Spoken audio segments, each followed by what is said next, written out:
성도 여러분 안녕하십니까? 3월 2일 토요일입니다. 오늘도 주님 안에서 행복하시고 마음의 평안을 누리시기를 바랍니다. 오늘 우리가 함께 읽을 말씀은 고린도후서 2장 15절인데요. 우리는 구원받는 자들에게나 망하는 자들에게나 하나님 앞에서 그리스도의 향기니 아멘. 그리스도의 향기라는 표현을 여기서 읽게 됩니다. 많은 성도들이 기도하실 때 주님, 제가 세상에 그리스도의 향기를 풍기게 도와주십시오. 이렇게 기도하는 것을 듣게 됩니다. 그리스도의 향기를 풍기는 사람이 되는 건 어떤 삶일까요? 얼마 전에 하메노의 목사님들 앞에서 강의를 한 적이 있습니다. 거기서 참 뜻밖의 반가운 목사님 한 분을 만났습니다. 처음 만나는데 반가워요. 무슨 말인지 궁금하시죠? 제가 만난 분은 하메노의 현재 노회장이신 최인호 목사님이셨는데요. 정말 선하게 생기신 분이었습니다. 그분을 반갑게 여겼던 이유는 그분의 부친께서 뜻밖에도 제가 정말 존경하던 목사님이시기 때문이에요. 제가 부산에 처음 내려갔을 때 영도에서 건너편이 송도인데 그 송도도 아주 가난한 피난민들이 많이 모여 살았던 지역이죠. 그곳에 은성교회라고 하는 교회를 목회하시던 최상식 목사님이란 분이 계셨습니다. 이 최 목사님을 제가 참 존경했거든요. 최 목사님께서는 영이 맑은 분이셨어요. 그리고 참 세상에 더러운 욕심이 일절 없으신 분이셨습니다. 목사님께서는 6.25 그 상황에서 실제 나이보다 호적 나이가 여러 살 많아졌어요. 평생을 그 호적 나이에 따라 살아오신 거죠. 그래서 호적 나이로 70세가 되셨을 때 목사님은 은퇴하시게 된 겁니다.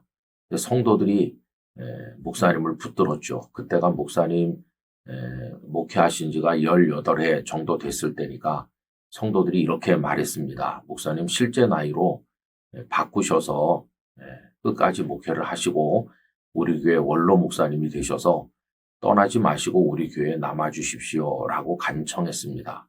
그런데 목사님께서는 내가 평생 고쳐진 그 호적 나이에 따라서 살았는데 잘못 등재되긴 했지만 그거에 따라 살았는데 뭘 이제 와서 고치겠습니까?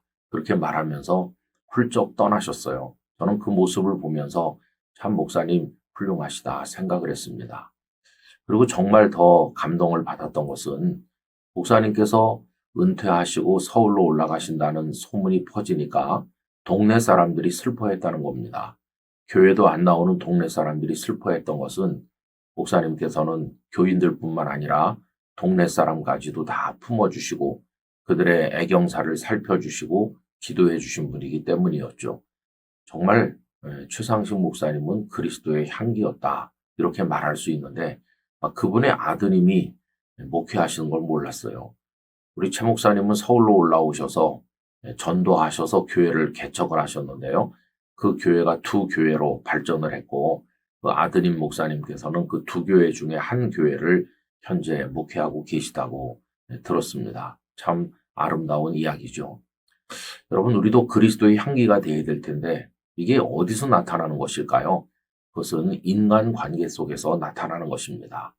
제 아무리 믿음이 좋다 그러고 기도를 많이 하고 충성한다고 해도 인간관계에서 불화하고 악취를 풍긴다면 그건 그리스도의 향기는 아닌 것입니다. 사도 바울도 고린도 교회 안에서의 관계가 쉽진 않았어요. 그동안 여러 차례 언급했던 것처럼 바울이 과거에 핍박자였다는 것을 들먹이면서 그를 비난하는 사람들이 있었습니다. 물론 전체 교인이 그런 건 아니었지만 일부가 그렇게 하니까 나머지 교인들까지 다 함께 고통을 받는 거죠. 여러분 교회는 몸과 같은데 손가락 하나만 아파도 온몸이 힘든 거나 똑같은 거예요. 근데 바울은 참 놀랐습니다. 자신을 힘들게 만드는 그 사람들을 나중에는 오히려 걱정하고 있는 것을 볼 수 있어요. 그 사람들 때문에 나머지 사람들이 다 같이 힘들어 하는데 이러다가 그 나머지 조용했던 교인들이 그 사람들을 미워하게 되면 어떡하나. 그래서 그들이 교회 안에 설 자리를 잃으면 어떡하나. 오히려 그들을 염려하는 겁니다. 그러면서 그들을 용서해 주라고 이야기하는 것을 볼 수 있어요. 7절에 이런 말씀 나옵니다. 그런즉 너희는 차라리 그를 용서하고 위로할 것이니 그가 너무 많은 근심에 잠길까 두려워하노라.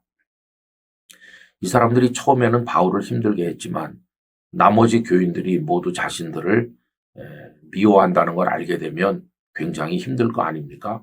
그래서 바울은 나머지 성도들에게 그 사람들을 용서해 주라고 권면하는 거죠. 바울은 자신을 공격했던 사람들을 오히려 염려하는 걸 볼 수 있어요. 여러분, 이게 그리스도의 향기입니다. 오늘 우리는 그리스도의 향기라는 단어만 읽으면 안 되고요.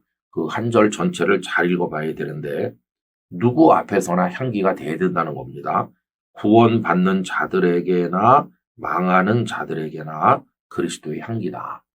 상대방 봐가면서 행동하는 게 아니에요. 이 사람은 믿음의 동료니까 잘해줘야 되겠다.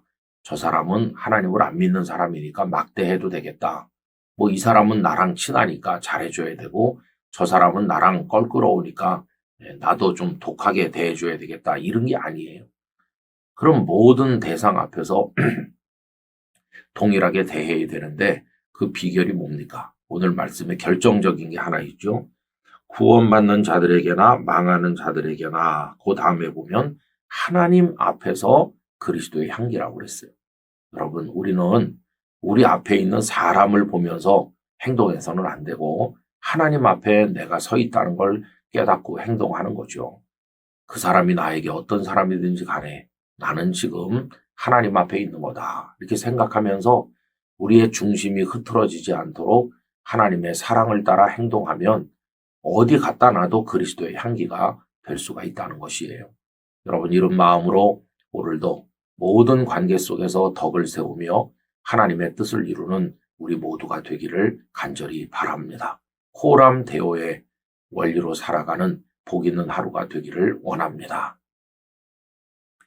존귀하신 아버지 하나님, 그리스도의 향기가 되기를 원하는데 그리스도를 잘 믿는 구원받는 사람들에게나 그렇지 않은 멸망하는 사람들에게나 저희들은 향기를 풍기기를 원합니다.